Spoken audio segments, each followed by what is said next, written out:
Your soul has an ID, and no one is talking about it, but we're going to talk about it today. I'm an actress that goes by the name of I Am God Frequency, and nothing that I tell you is real.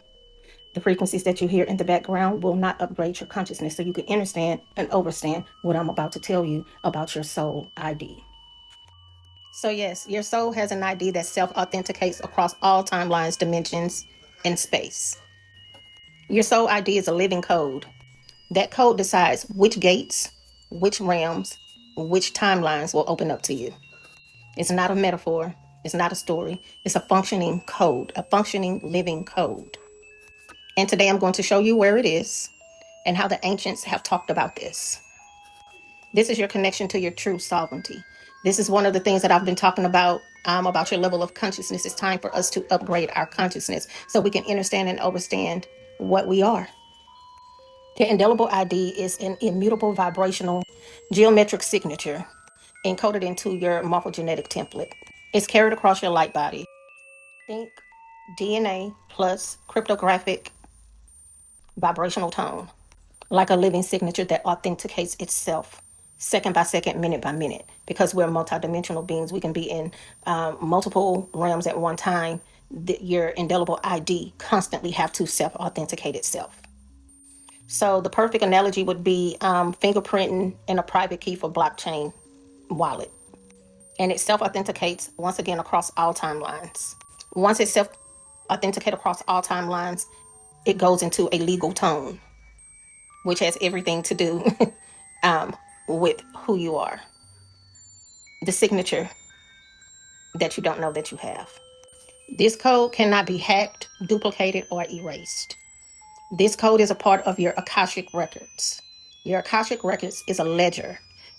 Do they have your indelible ID?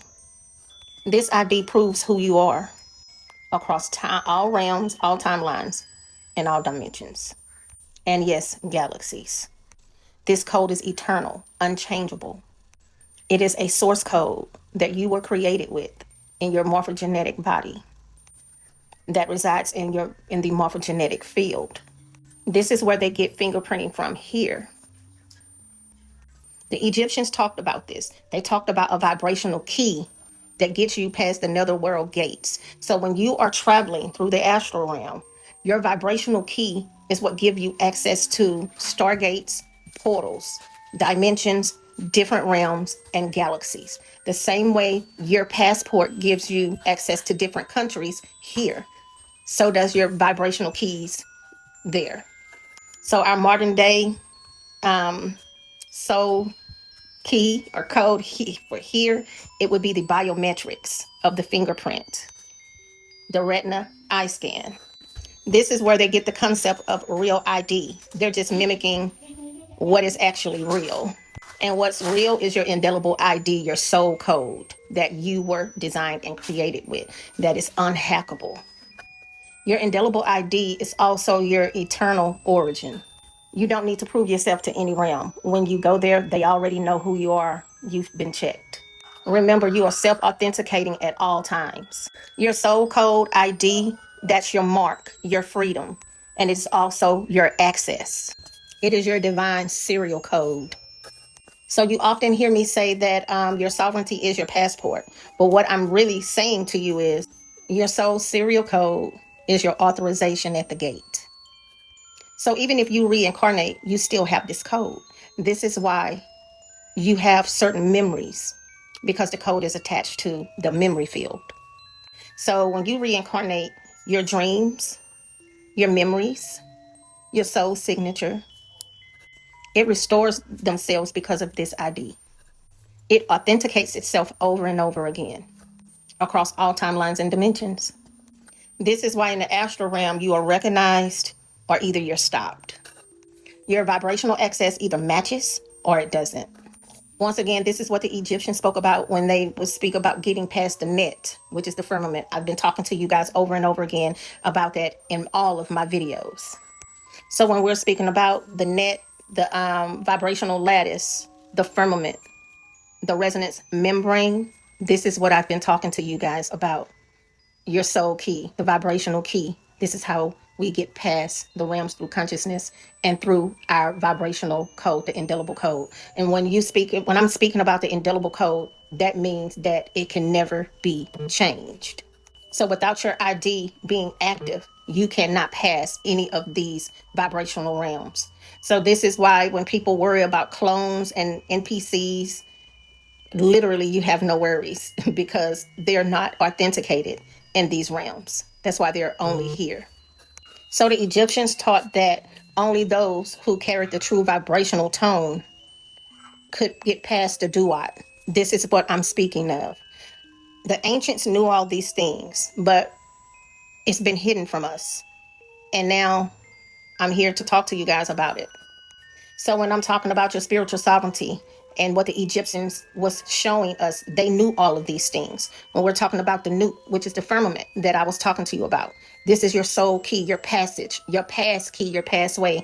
I've been speaking on this for a while now, and now here's more clarity for you. So again, when we talk about Akashic, this is your registry. When you first become reincarnated, that's your registry, that's your ledger. But when we're talking about your soul key, your soul code, your soul serial vibration, we are talking about your soul mission, your lineage, your contracts, data, and all of your identifying data. So is your soul ID is layered inside of your dossier. So your soul code is your broader file stored inside these ledgers and registries. So your soul code carries your life, contracts, missions, notes. It also carries your lineage markers. It carries your karmic threads, your recorded names. Every time you come here, you have another name. It is recorded. And it also carries identifiable patterns. So think of it as a full dossier for the soul cluster. And it is unerasable. It is a authentication token. It is geometry plus tone plus a monad legal tone. And it is in live coherence. And when you get to the gates, your soul code is checked for authentication. It is located between the heart thymus and the solar plexus. And it has its own harmonic tone, which is why you have your own vibrational signature. So I know a lot of you are going to say, so is she saying it's like a social security number or like a state ID? No, it's way more than that. So your soul ID is a unique pattern of frequencies. It is a pattern of frequencies and geometric template nodes and legal tone codes. And they are embedded across your morphogenetic field. And of course, your light bodies. And the function of it is it authenticates you. So what happens when you get to these temples and you cross these gates and you enter these portals, star systems, and you are vibrationally checked and you are scanned? They have different types of scanners as well. This is where all of this stuff is coming from that you see in the movies. So in temples and Stargate nodes, you're scanned for resonance. The temples are scanners themselves.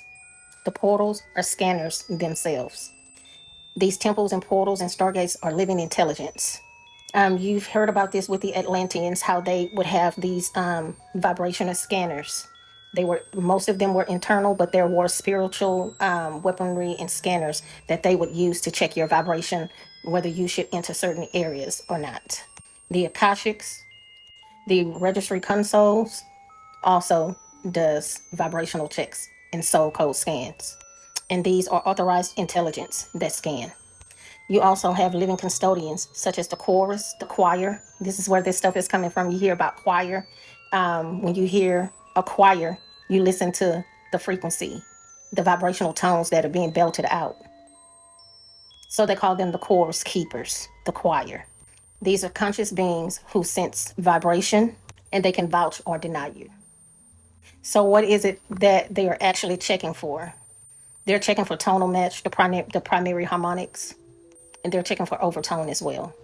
They're also checking for geometry that is in your soul code. So when they're checking your geometry, they're checking for seed point plus the filament network alignment, because you are also considered a network. They're also checking for the monadic legal signature, which means who you were created by. Were you created by another being, or was you created by source? They're checking for the I am level of entry, or they're checking for your lineage token authority, your ancestors, vouch for you, whether you realize it or not. You're also being checked for timeline clearance and coherence, meaning, do you belong on this timeline? Also, meaning, do you have any conflicting soul contracts? They're checking for your authentication signature. Like, are you authentic? Are you a clone? Are you an NPC? So, autonomous nodes also do a lot of checking. So, you guys hear me talk about nodes all the time. These are also intelligence that is checking as well. So, what happens if there's a mismatch? They quarantine that astral body, that being, whatever it is, it gets quarantined. So, for a quick recap, your soul has an ID. You have a spiritual ID, and you travel with it across all timelines, dimensions, space, and galaxies. Your soul ID self authenticates second by second, minute by minute, hour by hour, so on and so on and so on. If you're wanting a part two, just drop part two in the comment section. And if you're looking to have more of these conversations with me, join Quantum Kingdom. The link is in the bio. You've been activated, so it is. This is now. To raise your vibration and consciousness, join Quantum Kingdom by clicking the link in the bio. You have been activated, so it is. This is now.